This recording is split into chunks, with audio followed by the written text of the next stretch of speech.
নেওয়ার মতন কোনো কিছুই নাই, সব শেষ আমার একবারে, সব জইলা পুইরা সব ছাই হয়ে গেছে চোখের সামনেই তো, মানে সব পুইরা ধুলের সাথে হয়ে গেছে। আমরা গরিব মানুষ, আমার এই ব্যবসা চলে লোনের উপর।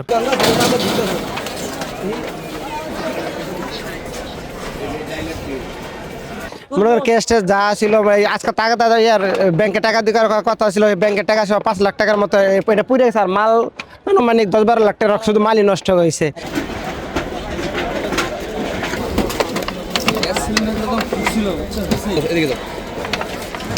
আগুন কিভাবে লাগছে এটা তো আমরা বলতে পারতেছি না। আগুন লাগছে মনে হয় তো সকাল 5টার দিকে, কিন্তু আমরা তো তখন ঘুমেছিলাম। আর মালামাল তো অনেকই ছিল, মালামাল ছিল 123 বস্তার মতন, খালি পেঁয়াজ ছিল, আর অন্য মালামাল তো ছিল, আলু আসছিল, পেঁয়াজ আসছিল, আদা রসুন আসছিল। তো এদিক সেদিক মিলে হয়তো 20-22 লাখ টাকার মালের উপর পড়ছে নিশ্চয়ই। এখন তো আবার নতুন করে করাইতে গেলে এরকম কোনো সুখ সুবিধা তো আর আমার নাই।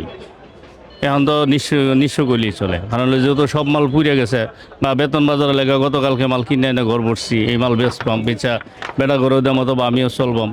এখন যেহেতু সব মাল পুড়ে গেছে, এখন তো আমি নিশ্চয়ই 8-10 লাখ টাকার ক্ষতি হয়েছে। আমার মনে করেন পেঁয়াজ আসলো 60-70 বস্তা, রসুন আসলো 20-30 বস্তা, আদা আসলো 2700 বস্তা, হলুদ মরিচ আসলো মিলাই আপনার প্রায় 5 লাখ 7 লাখ টাকার মাল আসলো। আমার এখানে দোকান হয়েছে দুইটা, একটা গোডাউন একটা দোকান, ঠিক আছে। আমার মেইন দোকান হয়েছে যে ওইটা, তারপরে এটা হয়েছে গোডাউন। পরে আমার 2.5 থেকে 3 কোটি টাকার আপনার মাল, মানে সব শেষ, কোনো কিছুর মতন নাই, মানে নেওয়ার মতন কোনো কিছুই নাই, সব শেষ আমার একবারে, সব জইলা পুইরা সব ছাই হয়ে গেছে। মানে এখানে তো আপনারা দেখতেই আছেন সব, এই যে সব, এই যে ডাউল, এগুলো ডাল মশলা, আমার ওই যে মশলা, তারপরে আমার ওই যে মেইন ঘর, মানে এখানে আমার বাঁচানোর মতন কিছুই ছিল না।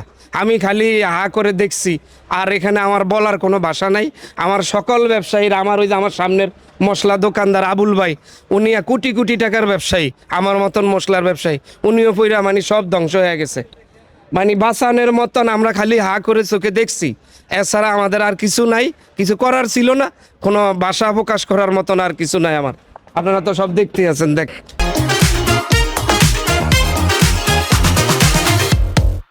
চোখের সামনেই তো, মানে সব পুইরা ধুলের সাথে হয়ে গেছে। আমরা গরিব মানুষ, আমার এই ব্যবসা চলে লোনের উপর। সকালবেলা ফোন দিছে দোকানে মার্কেটে আগুন লাগছে, তো আমরা দৌড়ে এসে দেখে এখান থেকে দাও করে আগুন জ্বলতেছে। তাই সে দেখে আমাদের এখানে তো ঢুকার মতো কোনো পরিবেশ ছিল না, তার আগুন আর আগুন, মানে কথনের ভিতরে পুরা মার্কেট ছেড়ে গেছে আগুনে। তাই আজকাল বৃহস্পতিবার সপ্তাহে সেদিন টাকাদার জন্য সবাই আমরা কম বেশি টাকা ক্যাশে রেখে থেকেছিলাম, খাতাটা দেওয়ার ওই সময়টা আমরা পাই নাই। মনে করেন ক্যাশ যা ছিল আজকে টাকাদার ইয়ার ব্যাংকে টাকা দেওয়ার কথা ছিল, ব্যাংকের টাকা সব 5 লাখ টাকার মতো এটা পুড়ে গেছে। আর মাল মানে 10-12 লাখ টাকা শুধু মালই নষ্ট হয়েছে। আর খাতা ছিল কত কিছু, হিসাব পাতি সব নষ্ট, আমরা কিচ্ছু বের করতে পারি নাই।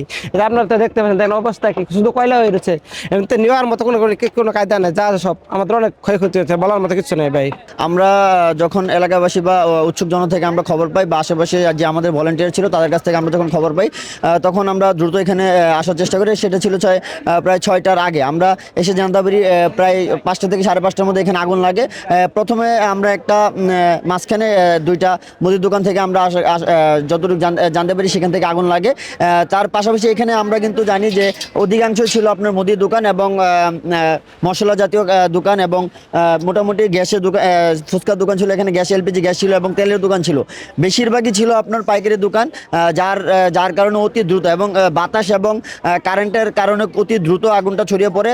এখানে যেহেতু একটা মাঝখানে একটা আবদ্ধ যায়, যার কারণে ফায়ার সার্ভিস সহ আমরা যেসব ভলেন্টিয়াররা কাজ করেছিলাম তাদেরকে ধোয়ার কারণে অনেকটা কষ্টের কারণে আমরা এখানে কাজ করতে হয়েছে, বা নিয়ন্ত্রণ একটু দেরি হয়েছে আমি মনে করি। তাছাড়া এখানে যেই মশলা জাতীয় এগুলো ছিল, যে মরিচ বা অন্যান্য মশলা ছিল, যার কারণে এখানে পানিগুলো আমাদের ভলেন্টিয়ার সহ বা ফায়ার সার্ভিসের পায়ে হাতে মুখে যেখানে পানিগুলো লেগেছে, এবং প্রচণ্ড জ্বালাতন অবস্থা ছিল। আমরা এখানে আসার পর দেখি যে প্রায় একটা দোকানে, যেহেতু এখন বেতনের বাজার ছিল, প্রায় সামনে 10 তারিখ অনেকে বেতন পায়, 7-8 তারিখে গার্মেন্টস থেকে, যে এখানে গাজীপুর চৌরাস্তা এখান থেকেই মানুষ মাসিক বাজারগুলো করে থাকে, যার পরিপ্রেক্ষিতে তারা এখন থেকে প্রায় 1 তারিখ 2 তারিখ থেকেই তারা তাদের গোডাউন প্রায় লক্ষ লক্ষ টাকার মাল এখানে মজুত করছিল, যাতে তাদের এই বেতনের বাজারে তারা সঠিকভাবে বিক্রি করতে পারে।